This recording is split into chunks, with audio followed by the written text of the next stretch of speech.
Car खड़ी थी। कारों के दरवाजे खुलते ही लोग उतरते थे, जिनके कपड़ों में सूट, टाई और चमकते जूते थे। हर किसी के चेहरे पर तेजी से आगे बढ़ने और सफल होने की तीव्र इच्छा साफ दिख रही थी। उसी भीड़ में एक युवक बहुत शांत कदमों से चलकर ऑफिस के मुख्य गेट की ओर बढ़ रहा था। उसके कंधे पर एक पुराना बैग लटका था। कपड़े हल्के से सिकुड़े हुए थे और जूते इतने घिसे हुए कि लगता था कई सालों से चलते आ रहा है। उसका नाम था राहुल। कोई भी उसकी ओर ध्यान नहीं देता था, क्योंकि सबकी नजर में वह एक साधारण कर्मचारी था। लेकिन असल में राहुल साधारण नहीं था। वह उस कंपनी का असली वारिस और भविष्य का मालिक था। विदेश में पढ़ाई पूरी करके वह हाल ही में भारत लौटा था और एक बड़ी कंपनी में इंटर्नशिप भी कर चुका था। लेकिन उसने अपनी पहचान छिपाने का फैसला किया, ताकि यह जान सके कि अगर उसे कंपनी की जिम्मेदारी लेनी है तो सबसे पहले उसकी टीम कैसी है, कौन ईमानदार है, कौन चापलूसी करता है और कौन अपने पद के अहंकार में मानवता भूल गया है। इसी उद्देश्य से उसने एक साफ सफाई कर्मचारी का भेष धारण किया।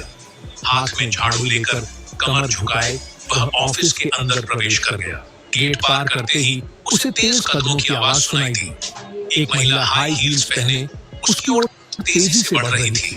उसका नाम था प्रीति और वह कंपनी की असिस्टेंट मैनेजर थी।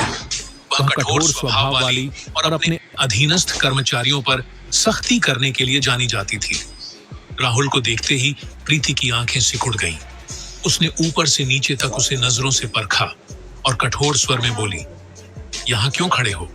अभी सब साफ करो। ये तुम्हारा खड़ा रहने की जगह नहीं है। राहुल ने सिर झुका लिया और एक पल के लिए उसके सीने में हल्का दर्द महसूस हुआ, लेकिन उसने चेहरे पर शांति बनाए रखी। वह चुपचाप झाड़ू उठाकर एक कोने में हट गया। यह अपमान सहना उसके लिए आसान नहीं था, लेकिन वह जानता था कि उसका असली मकसद कुछ और है।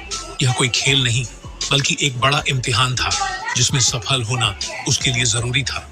जाने से पहले प्रीति ने व्यंग्य से कहा, हाँ, यहाँ पुराने साफ सफाई कर्मचारी की तरह आलसी मत दिखना, नहीं तो ज्यादा दिन टिक नहीं पाओगे। उसकी बात सुनकर आसपास के कुछ कर्मचारी मुस्कुरा उठे। कुछ चुपके से हंसे और कुछ अपनी फाइल से मुंह छिपाकर चले गए। किसी ने भी यह नहीं सोचा कि जिसे वे साधारण साफ सफाई कर्मचारी समझ रहे हैं, कल वही उनके भाग्य का फैसला करेगा। राहुल ने झाड़ू से फर्श पर एक निशान बनाया और मन ही मन प्रतिज्ञा की कि वह सब कुछ देखेगा, सब कुछ सहन करेगा और सही समय पर सच्चाई सबके सामने लाएगा।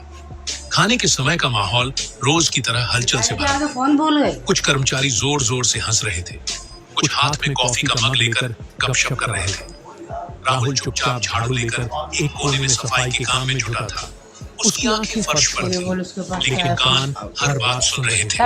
अचानक एक महिला जोर से हंसकर इशारा करके बोली, अरे देखो, नया साफ सफाई कर्मचारी एकदम देहाती लग रहा है। लगता है जिंदगी में पहली बार किसी बड़े ऑफिस में आया है। उसके पास बैठी एक और लड़की तुरंत बोली, हाँ, लगता है लिफ्ट का बटन दबाना भी नहीं जानता। उनके साथ बैठे एक और कर्मचारी ने और अपमान जोड़ते हुए कहा, कल फिर से हमारे साथ कैंटीन में खाना मांगने ना आना। सबकी हंसी एक साथ गूंज उठी। माहौल में घृणा और अहंकार की गंध फैल गई, लेकिन राहुल ने सिर नहीं उठाया। उसके होठों पर एक हल्की मुस्कान थी। वह मन ही मन सबके चेहरे याद कर रहा था। वह जानता था कि ऐसे पल ही असली परीक्षा है, जहां